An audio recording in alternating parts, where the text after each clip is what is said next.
Saturday, the 14th of March 2026. No one would have believed that there would have been such a good day for cross-country paragliding in the UK before the middle of March. I didn't think that I'd be flying almost to Oxford.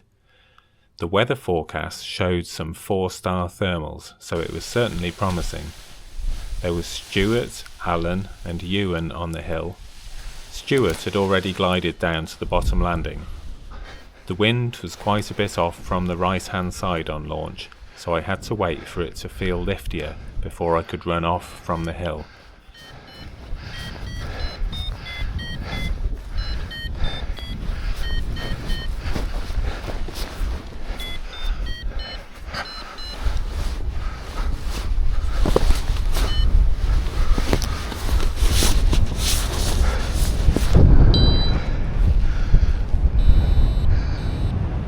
I was flying for about 15 minutes before getting into the climb to leave the hill.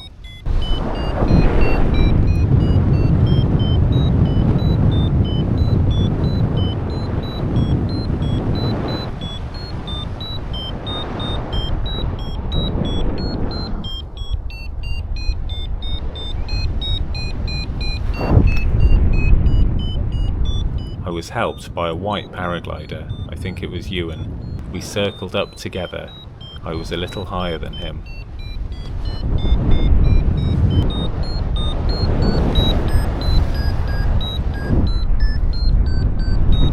The white paraglider flew out the front of the thermal and I continued upwards.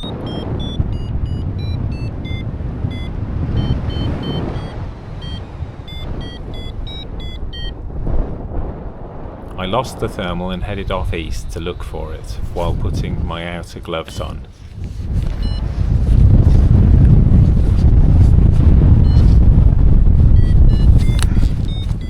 I found it again and continued my climb. There were various ups and downs. The sky was behaving well. Areas with clouds were where the thermals were. It was freezing cold, probably literally at altitude. I only took my gloves off a couple of times to adjust the map on my phone. I needed to look ahead to navigate the Bryce Norton CTR and Oxford ATZ. I was worried that if I couldn't get my gloves back on, I would lose some fingers to frostbite. There was a nice section where there was a bit of a cloud street and I was flying along on full speed bar.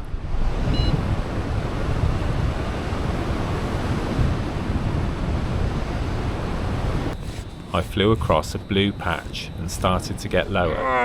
There was a line of clouds heading towards the hill with the woods on from the left, so I glided towards that area. I applied the speed bar a few times on and off as a form of exercise to help me warm up. I'm getting lower. You see, I'm getting drifted that way.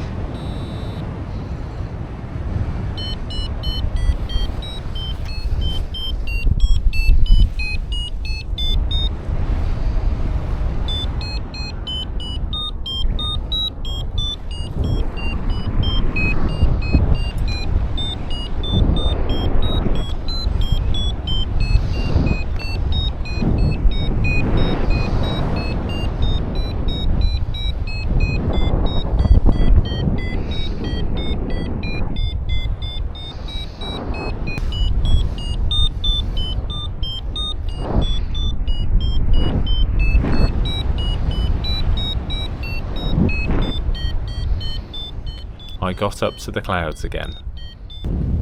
I tried some arm warming exercises. This definitely helped to keep my fingers warm. I had also connected my electric hand warmer pads up to a power bank, but the 5 amp hour pack I use keeps stopping. I need a larger one. Oh, what is that over there? That's got to be Evesham, hasn't it? That's what do you call it? It's Pershore, Evesham. And then Morton in the Marsh, it's got to be right over there somewhere. I was trying to work out which town was which, but couldn't risk taking my gloves off to zoom in on the map. I wanted to join the railway line somewhere south of Moreton-in-Marsh. I found that a good way to keep my fingers from freezing whilst on a hands-free glide was to hold the backs of my fingers against my face. It kept the wind off them and warmed them with my face. Do you head for that cloud? As I got low between Moreton-in-Marsh and Stow-on-the-Wold, I headed slightly left towards the cloudy area. I think you've left it too late. As I approached the railway line, I found some gentle lift.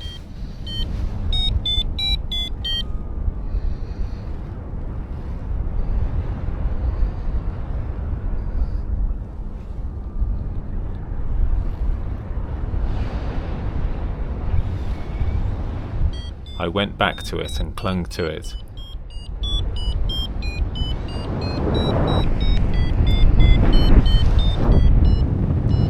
$465. It was going to drift me east of the railway line. I thought about leaving it and gliding towards Moreton to shorten my walk to a station, but chose to cling precariously to the lift.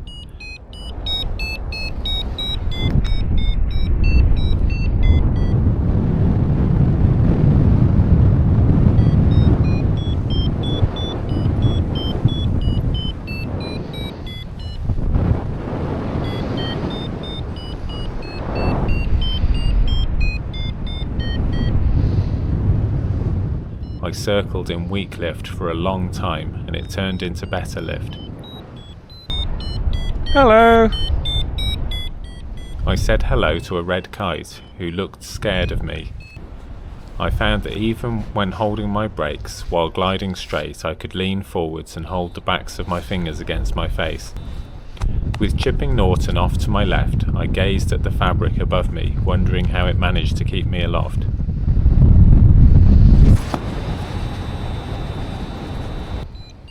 I had Charlbury Station ahead of me now, heading for another patch of clouds.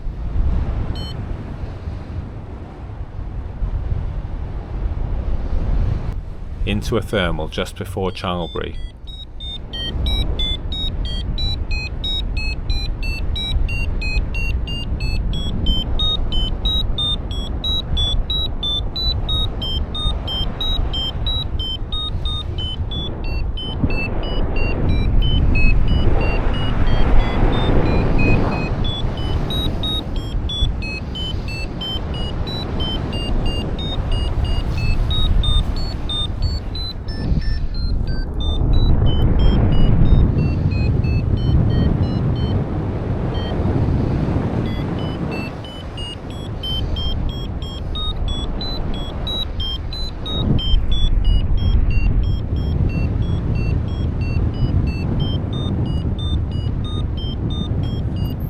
I looked ahead to the blue patch. There's a big gap.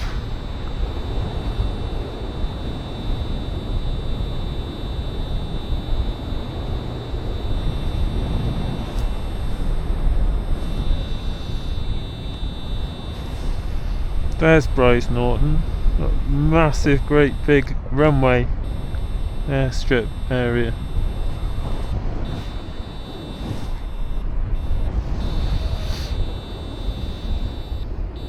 I was getting lower and approaching Oxford ATZ.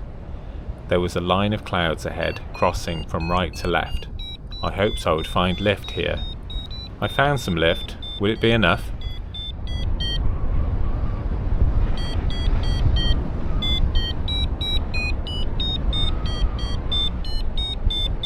It wasn't the best lift.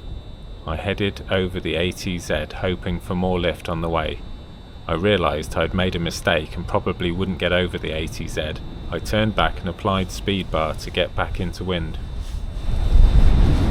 I think I've got to get out of it. It got quite sinky and unfortunately I just clipped the edge of the ATZ. Hopefully nobody noticed.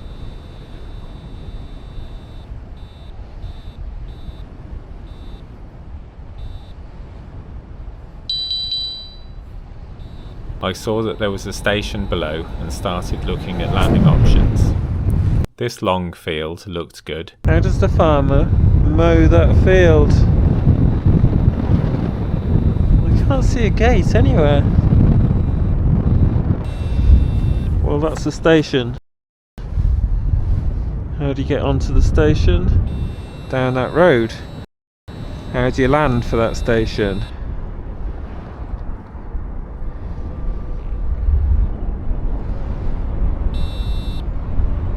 Some big power cables going on there. And there's a gate there.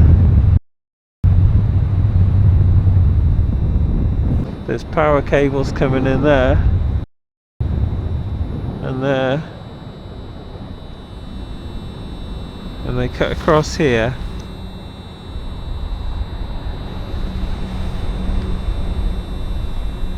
They cut across there. There's 3 power cables there going across that way.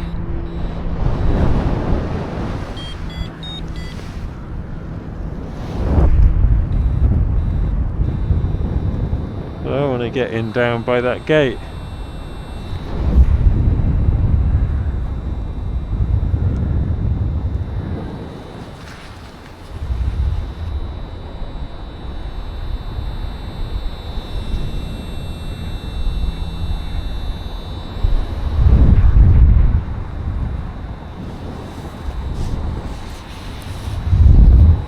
Okay.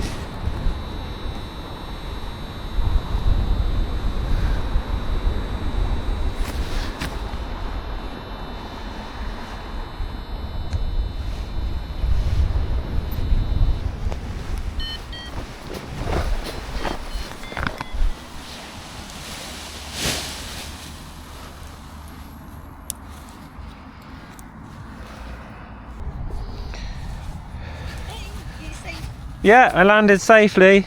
I saw, I've been watching the last 5 minutes. Oh, good. Yeah, I just... 54 is the time of the train. Sorry? 54, you got ages. Oh, great. Yeah, I'm by a station, I think. Yeah, Hanborough. Brilliant, yeah.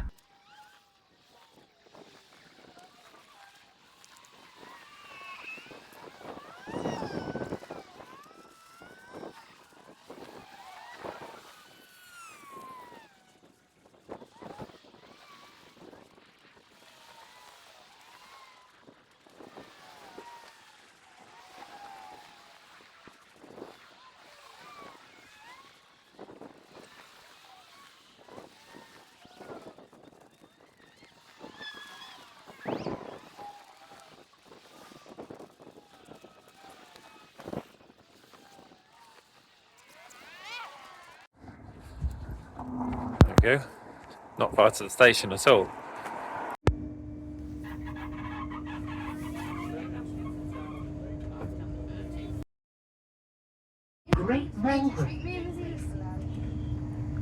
I'd flown 80 kilometres. Thomas Webb had flown 185 kilometres from the Long Mynd, landing beyond High Wycombe.